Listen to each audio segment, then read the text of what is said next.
Hi there, it's me. How are you? Oh, good. Oh, really? Oh, I am pleased to hear that. Yes, I have found out more about the little house that I inherited. Yes.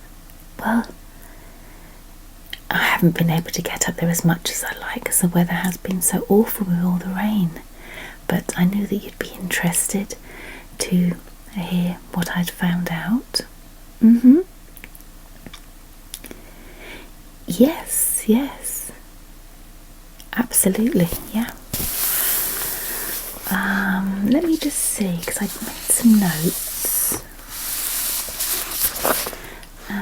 And let me just have a little look.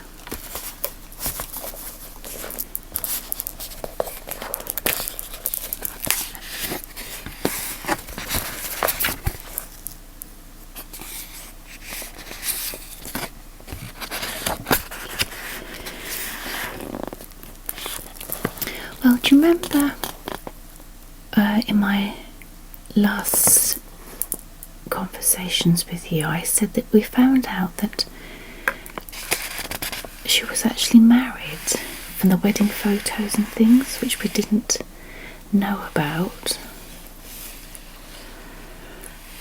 So I did some investigating because, as I say, I couldn't get there because the weather's been so awful with the rain. So I just wanted to do a bit of research to see what else I could find out about this distant aunt of mine that I have inherited the cottage from. So, it seems she was married. Now, her full name was Mary Elizabeth née Mason, and then when she married, her surname went to Bishop. Yeah. And she married an Edward James Bishop, who had previously served in the RAF, which might explain some of the postcards that he'd written to her that we shared a little while ago. And from what I can make out, I found a couple of telephone numbers of neighbours or relatives to neighbours, and they seem to have known each other for quite some time previously, and possibly had a very long courtship. Now it turns out she wasn't an only child, and we really don't know much about the whole family. But it looks like she had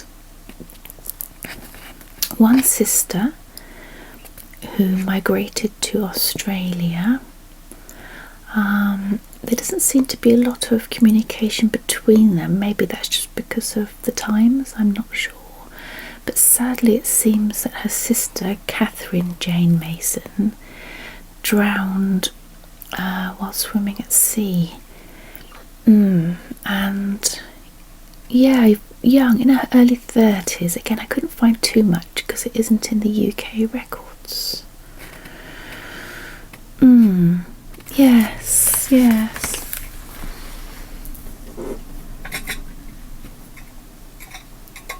All right.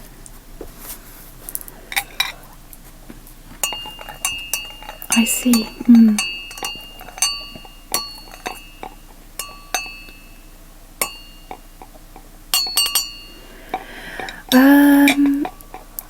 Well, I think she was considerably younger than he was. Let's just have a little look. Put back there and have a little look and see. So, it seems she was born in, looks like 1933, and she married at, I would say, age 28. Now, obviously, the house was left to her and her sister Catherine when their parents passed, and the information again is quite vague. I would say from an illness or even from a broken heart. And again, that ties in with the postcards that we looked at, where someone was inquiring about the health of parents or family. Yeah, so it seems they were left the house at quite a young age.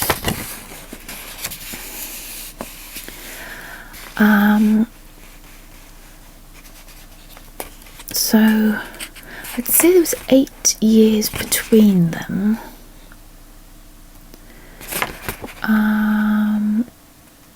And I say she was born 1933 and she married when she was 28, so 1961. But I think they met probably in about 1952. Yeah.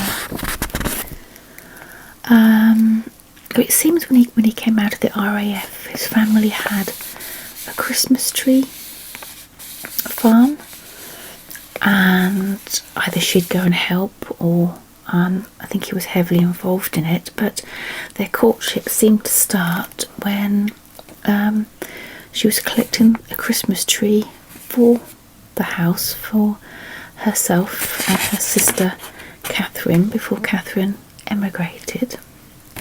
Yeah. So they had what seems a long courtship, and from the very minimal information that I can find,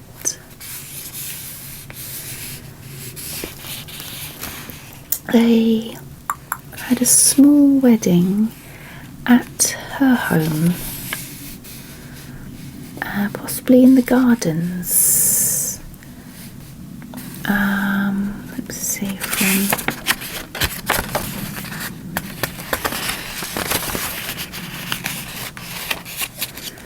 Okay, so yes, they married in 1961,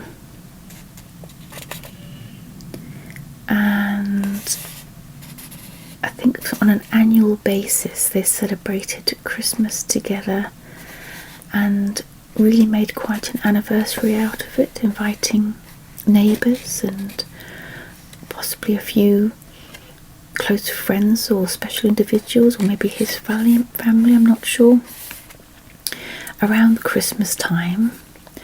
And let me see, the actual cottage itself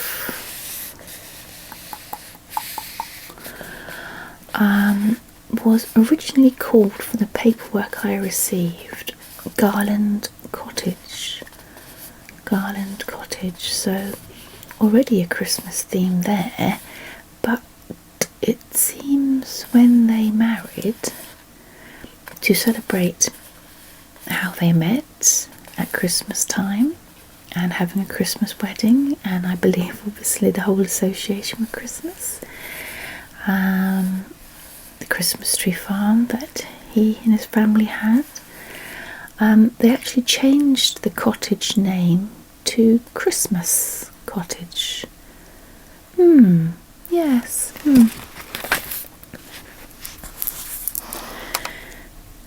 Right, yes. But from what I can make out from the paperwork and the research I have done, upon Edward's death, she removed the sign, and by the looks of it, all traces of its association with Christmas completely. And again, from what I've found out, she certainly never held the Christmas parties there again, and in any correspondence there was no mention of the name Christmas Cottage at all.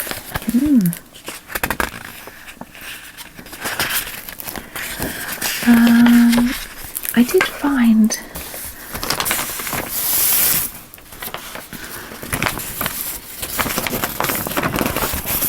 an old newspaper article that it's not although on this side there was actually a very sweet article about Sinatra cash-in by touts. Touts are asking for 4 times the original cost the tickets to this month's Frank Sinatra charity concert in London before the charity organisers have sold out. Plenty of tickets are still available from the Royal Festival Hall box office, but elsewhere £20 seats are being offered at £80. A spokesman said people are being led to believe that no tickets are left and are tricked into paying inflated prices. Applications for tickets costing from £5 to £50 have to be made in writing. No person is allowed more than 4. The concert is to be held on November the 20th. It's 1970. How interesting is that? Yeah. But goodness me, what a difference in price of tickets. But yes. But it was actually this small little piece at the bottom here. Let me see where it is. It says that Edward Bishop had been killed in a travel or road accident. Yes, it doesn't say too much. It says his date of birth.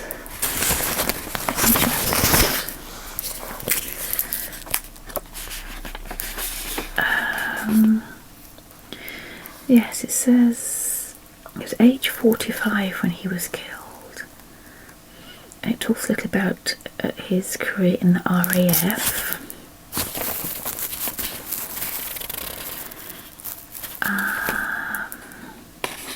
And that it was simply a road accident, but it was around Christmas time, so I can only imagine possibly he was again collecting the Christmas tree for their Christmas cottage, or perhaps collecting in holly or food or supplies for the Christmas parties they were going to be holding and sharing. Very brief, but A45, so yeah, it looks like they courted for some time and perhaps were married for 9 years. Yeah.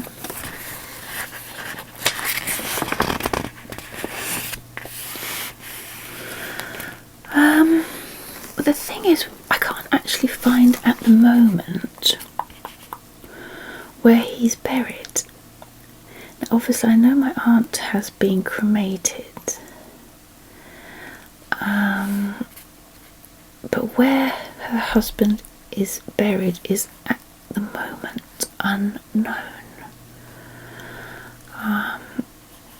So I need to look into that. But I do, looking into this and all of it, I do wish that I'd known about her more and her story, or their story, and the Christmas cottage, because honestly it is so completely and utterly charming, and I can only imagine how delightful it was when they were together, dressing the tree around Christmas time, the love that they shared throughout the year, and certainly at the seasonal time, and the warmth that cottage, I suppose, had to welcome the guests and visitors. It's such a sweet story, but just a very quiet, sweet story, not lavish, but so desperately sad that they'd courted for such a long time. They were married, happily married, and unfortunately he died in a travel accident around Christmas time. Yeah.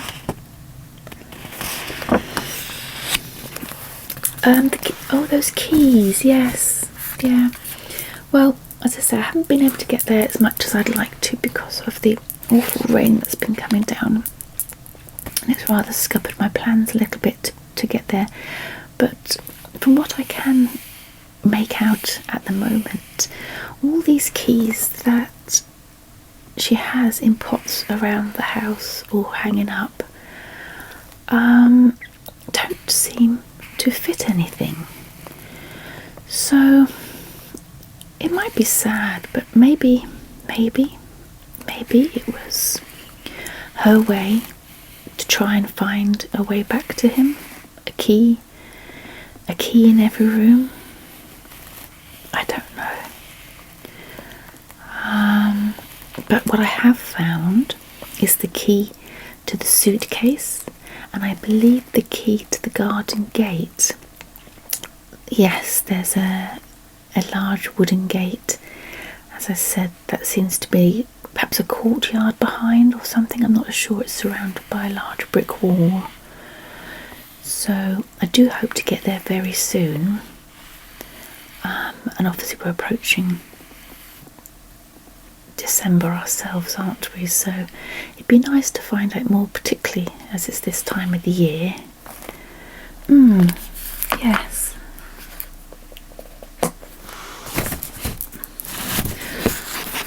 Well, of course, as soon as I hear any more,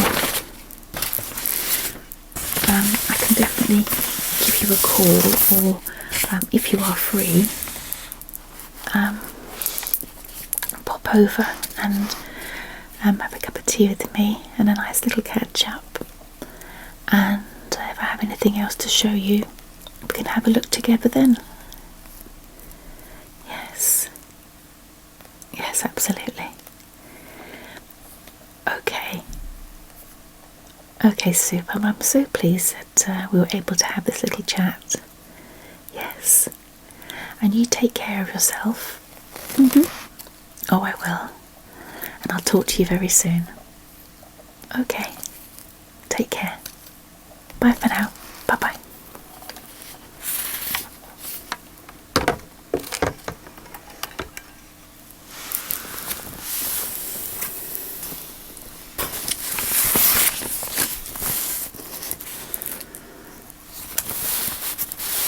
So